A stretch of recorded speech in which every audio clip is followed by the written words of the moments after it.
Magandang araw po sa bawat isa sa atin. Ito po si Brother Jake, ang inyong pong mga kasama sa patuloy nga pong pagnilinilay ng mensahe ng Panginoon mula sa Aklat ng Kawikaan. Samahan niyo po akong pakinggan at basahin ang Aklat ng Proverbs chapter 18 sa mga oras na ito. Ang taong makasarili ay humihiwalay sa karamihan at salungat sa lahat ng tamang isipan. Walang saysay sa mangmang ang lahat ng bagay. Ang nais lang niya'y ipakitang siya'y may alam. Pagsipot ng kasamaan, kasunod ay kahiyan. Kapag nawala ang karangalan, kapalit ay kadustaan. Ang wika ng tao ay bukal ng karunungan, parang dagat na malalim at malamig na batisan. Ang pagkiling sa may sala ay isang kamalian, gayon din naman kung ipagkakait ang katarungan. Ang labi ng mangmang, bunga ay alitan, at ang kanyang bibig, hatid ay kaguluhan. Kanyang bibig, maghahatid sa sariling kasiraan. Kanyang labi na may isang bitag na kahuhulugan. Ang tsismis ay masarap pakinggan. Gustong-gusto ng lahat na pag-uusapan. Ang taong batugan ay sinasama ng taong mapanira. Ang pangalan ni Yahweh ay matibay na tanggulan. Kanlungan ng matwid mula sa kapahamakan. Ang ari-arian ng isang mayaman ay kanyang kanlungan. Akala niya'y maililigtas siya nito sa oras ng kapahamakan. Ang pagmamataas ay nagbubunga ng kapahamakan, ngunit ang pagpapakumbaba ay karangalan. Nakakahiya at isang mangmang ang isang taong sumasagot sa tanong na hindi naman niya nalalaman. Ang matatag na kalooban ay mabuti sa tao, ngunit kung mahina ang loob, anong mangyayari dito? Ang matalino ay nagdaragdag ng kaalaman. Ang may unaway, namumulot pa ng karunungan. Kung nais mapalapit sa may kapangyarihan, magdala ng regalo sa kanya ay ibigay. Ang unang pahayag ay inaakalang tama hanggat hindi naririnig tanong ng kabila.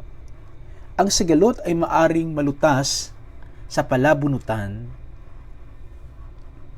at magpakasundo ang mahigit na magkaaway. Ang kaibigang nasaktan ay higit pa sa lungsod na napapadiran. Ang di pagkukunawaan ay mas matibay pa kaysa sa isang tarangkahan. Anumang sabihin ng tao ay kanyang pananagutan. Ayon sa kanyang salita, siya'y gagantimpalaan. Ang buhay at kamatayan ay sa dila nakasalalay. Makikinabang ng bunga nito ang dito ay nagmamahal. Ang mabuting may bahay ay isang kayamanan. Siya'y pagpapala ni Yahweh lang ang may bigay.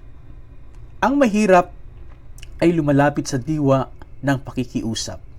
Ngunit ang sagot ng mayamay salitang mararahas. May pagkakaibigang madaling lumamig, ngunit may kaibigang higit pa sa kapatid. Pinagpala po ng Panginoon ang kanya pong mga salita mula sa aklat po ng Kawikaan na atin pong natunghayan. Tunay nga po na tayo po naman ay napagpala sa mga oras nito. Idalangin po natin na ang atin pong napakinggan ay atin pong maisapamuhay. Kapag ang mga ito'y atin pong naisapamuhay sa biyaya ng Panginoon, ikaw at ako ay magtatagumpay. Idalangin po natin sa Panginoon. Dakila't palang Diyos, kami po ay nagpapasalamat sa pagkakataong ito. Salamat nga po sa iyong mga aral na pagtutuwid sa amin. Maraming salamat o Diyos sa iyo pong mga paalala kung paano kami mamuhay na meron pong kabanalan. Dalangin ko po o Diyos na patuloy nga pong ituwid ninyo ang amin pong buhay. Na ikaw po o Diyos ang siya pong maparangalan, hindi ang amin pong sarili. Ituwid niyo po kami kung paano kami tumahak, lumakad sa mundong ibabaw, na ikaw ang siya pong napaparangalan. Maraming salamat Ama sa mensahe ng buhay na patuloy po naming napapakinggan.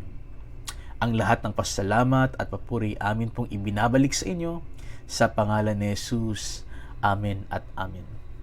Isa pong mapagpalang araw sa bawat isa sa atin. Tunay nga po na ang Diyos ay mabuti sa atin pong buhay.